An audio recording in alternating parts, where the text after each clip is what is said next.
Kabayan, pag nag-abroad ka, sasampalin ka ng hirap ng buhay na akala mo dati pa chill-chill lang. Marirealize mo na yung salitang hindi pinupulot ng pera na dati naririnig mo lang sa mga magulang mo.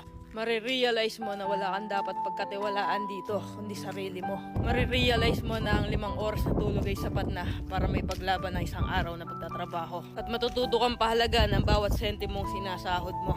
Matututo kang magtiis at magpasensya kahit minsan ikaw ang nasa tama.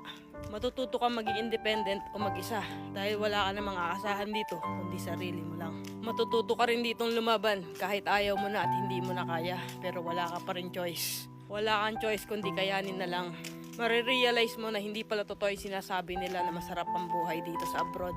Kasi pag nandito ka na, masasabi mo na lang talaga sa sarili mo na ang hirap pala. At totoo din yung sinasabi nilang lahat na nasa abroad ang pera pero wala dito ang saya. Kaya sa mga nagbabalak mag-abroad dyan, patibayan ng loob dito at bawal ang mahina, bawal ang sumuko.